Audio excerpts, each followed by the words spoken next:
Walk into a Moscow supermarket today, and nothing looks wrong. The shelves are stocked, prices are high, but not catastrophic. Shoppers grumble, and then they buy. By every surface appearance, Russia looks like a country that fought an economic war against the entire Western world, and survived. And that appearance is the most valuable asset the Kremlin has left. Because underneath it, in the budget documents, in the central bank's decisions, in the official data that is quietly being switched off, independent economists are describing something those surface numbers are built to hide. Not a collapse, something slower, something that compounds quarter after quarter with an almost clock-like precision. You're listening to the Veritas Brief from Veritas Europea. No noise, no rush, just context, evidence, and clear analysis. Today, the real state of the Russian economy, and why the people who study it most closely now believe the war machine is consuming the very foundations it stands on. One note before we start, because it's the whole reason to trust what follows. Everything in this episode rests on independent institutional research. Sweden's Peace Research Institute, SIPRI, the Bank of Finland's Emerging Economies Institute, Chatham House, the Kyiv School of Economics, the IMF.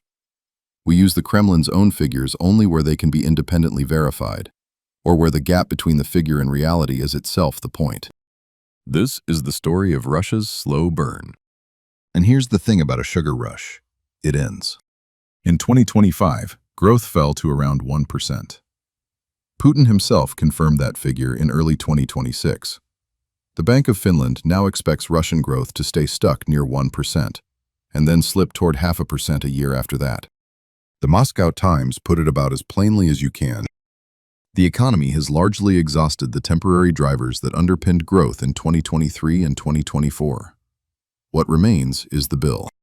So what does that bill actually look like? It comes due in 5 places at once: the budget, the savings, the oil, the workforce, and the interest rate. And each one makes the others worse. Let's walk through them. Start with the budget. And start with a problem. Russia doesn't fully publish its military spending. Roughly 84% of defense spending now sits in classified budget lines. What we can see is alarming. What German intelligence estimates is hiding behind the classified lines is worse. They believe real military spending runs as much as 2/3 higher than what's declared. Here's what we can confirm. SIPRI, the Stockholm Institute, reports Russia spent around $190 billion on its military in 2025. That's about 7.5% of its entire economy, the highest share since the Soviet Union collapsed. It now makes Russia the 3rd largest military spender on Earth, behind only the United States and China. Not because its economy grew into that rank, but because it chose guns over almost everything else. And almost everything else is not a figure of speech. Social spending, as a share of the federal budget, has fallen from 38% down to 25%. Support for economic development has dropped to its lowest level in at least 2 decades. To plug the gap, Russia raised its VAT, its sales tax, at the start of 2026. Meanwhile, the regions are drowning. Russia's governors, who, by the way, are quietly being given raises, are staring at a record combined regional deficit of around $20 billion. So the federal government is spending like it's at war. Because it is. The civilian state is being hollowed out to pay for it. And the question becomes, where does the money come from when the budget no longer covers the bill? For 3 years, the answer was simple: the savings account. Russia went into this war with a cushion. A sovereign wealth fund, called the National Wealth Fund, built up over years of oil and gas surpluses. Before February 2022, it held about $113 billion in liquid assets. The Kremlin treated it as a strategic reserve, the buffer that would absorb the sanctions shock and cover deficits whenever oil prices dipped. That buffer is now almost gone. By the middle of 2025, the liquid part of the fund had fallen to around $36 billion, roughly a 2/3 collapse, in dollar terms, from the pre-war peak. Russia's own Presidential Academy economists, not Western hawks, the Kremlin's own academic institutions, warned the fund could be effectively exhausted as soon as 2026. And it may be even thinner than it looks. Chatham House pointed out that once you strip away the gold that sanctions have made hard to actually sell, the genuinely liquid reserve is only about $21 billion. Listen to how they framed it. This is an emergency reserve barely able to cover a one-year budget deficit. And that deficit is not behaving. Russia planned for a 2025 deficit of about 1.2 trillion rubles. The actual number came in nearly 5 times higher. In January 2026 alone, the monthly deficit hit a record. Oil and gas revenue that same month fell to its lowest level since the COVID pandemic. Which brings us to the engine under all of this: oil. Because if you want to understand why Russia is burning through its savings this fast, you have to understand a paradox. Quick pause, and it ties to what you're hearing. Everything in this episode comes from one of our long-form investigations. Every figure, every source, and the charts that map Russia's slow burn in full. That work is completely independent and funded by readers, not advertisers. If you value it, you can support it and unlock every deep dive we publish for €2 a week at veritaseuropea.eu. No noise, no rush, just the analysis. Now, back to it. Oil is Russia's single most important economic lever. It funds the budget, it funds the war, and it funds the social contract that keeps people quiet. When oil money falls, everything else follows. And right now, it's falling, even though Russia is pumping roughly the same amount of oil as before the war. Here's the paradox, and it deserves far more attention than it gets. In the year to early 2026, Russia's crude export volumes actually rose about 6% versus pre-war levels. But the revenue from those exports fell 18%. Russia is selling more oil and earning dramatically less money for it. How? 3 mechanisms stacked on top of each other. 1. The discount trap. Buyers know Russian crude is radioactive, politically, not literally, so they demand a discount to take the risk.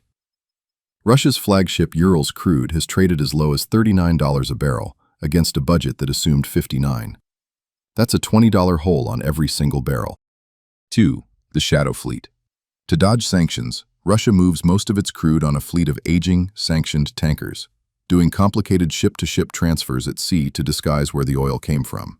The Kyiv School of Economics tracked 155 of these tankers leaving Russian ports in a single month. All that secrecy, the insurance, the reflagging, the diverted routes, costs money, and it eats straight into revenue. 3. The client base is tightening. India, which gorged on cheap Russian crude in 2022 and 2023, has pulled back to a 3-year low as its refiners avoid newly sanctioned cargoes. And China, far from riding to the rescue, has simply exploited Russia's desperation, paying rock-bottom prices and offering nothing diplomatically in return. Put it together, and the forecasts are brutal. The Kyiv School expects Russian oil revenue to fall from around $155 billion to $125 billion in 2026, and if sanctions enforcement tightens, potentially far lower. Since the invasion began, Russia has already foregone an estimated $159 billion in oil revenue, compared to a world where it never invaded. It is paying for this war, in part, with the money the war itself is destroying. Now the part that may matter most in the long run, because you can't fix it with a good quarter of oil prices. The workforce. 3 forces hit Russia's labor market at the same time. Mobilization sent roughly 300,000 working-age men to the front. Another 500,000 signed military contracts, and somewhere between 600,000 and 1 million people, disproportionately young, educated, skilled, simply left the country after the 2022 mobilization order. By the end of 2024, Russia's own Higher School of Economics calculated a shortfall of 2.6 million workers. Factories short hundreds of thousands. Transport, trade, all bleeding people. And the projection is for it to get worse, past 3 million missing workers by 2030. Here's what makes this so hard to escape. The state is the one draining the workforce. Moscow offers a new military recruit a signing bonus worth around $22,000. No factory, no logistics company can compete with that.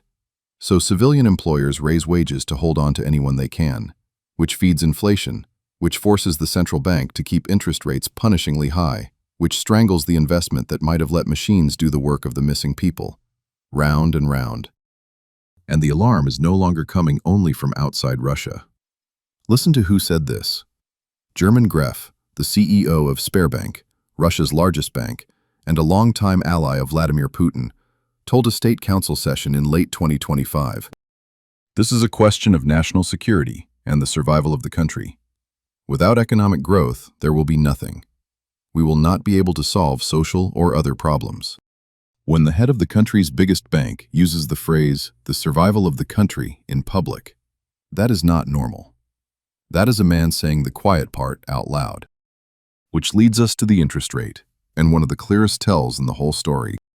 In 2024, to fight the inflation that all this military spending was stoking, Russia's central bank raised its key rate to 21%. 21, the highest since the chaos right after the Soviet collapse. A rate that high doesn't just cool inflation, it freezes mortgages, kills business investment, and forces companies to choose between surviving and growing. Since mid-2025, the bank has cut that rate 8 times in a row. And you might hear that and think, good, problem solved, they beat inflation. But read it the way economists do. The central bank is cutting because the economy is stalling out, not because the underlying problem is fixed. One independent economist put it bluntly. The bank is essentially signaling that next year could bring very severe stagnation. The governor, Elvira Nabiullina, described the bind herself with unusual honesty. The danger, she said, is if demand surges before supply can catch up. And that's the trap in one sentence. Russia can't grow supply because it has no spare workers, capital, or technology. It can't safely stimulate demand because that reignites inflation. And it can't stop the military spending because the war goes on. Now, 2 objections you've probably heard, and why the people who track this don't buy them. The first, China will save Russia. The reality is closer to the opposite. Chinese buyers negotiated Russian gas at discounts of 30 to 40% below market. On technology, Chinese firms, terrified of secondary sanctions, have been cautious about supplying the dual-use tech that would actually make a strategic difference. Russia has been reduced to stripping chips out of washing machines and industrial equipment to keep weapons production going. China isn't a lifeline. It's a landlord charging rent on Russia's desperation. The second and more unsettling signal isn't a number at all. It's the disappearance of numbers. Russia's statistics agency has stopped publishing data it used to release every year, like the count of government officials. Senior officials have been quietly excused from filing the tax returns ordinary citizens still must file. The Jamestown Foundation calls this an economic inversion. A state that once served the economy now demands the economy serve it, and hides the terms from its own people. When a government starts switching off its own data, that tells you something. You don't turn off the lights in a room you're proud of. So let's come back to where we started. That stocked supermarket. The grumbling shoppers who buy anyway. This is why the word collapse is the wrong word, and why it's so dangerous to wait for one. There are no bank runs. The shelves are full. Unemployment is at a historic low, around 2.4%. But sit with why it's so low. It's not that the civilian economy is thriving.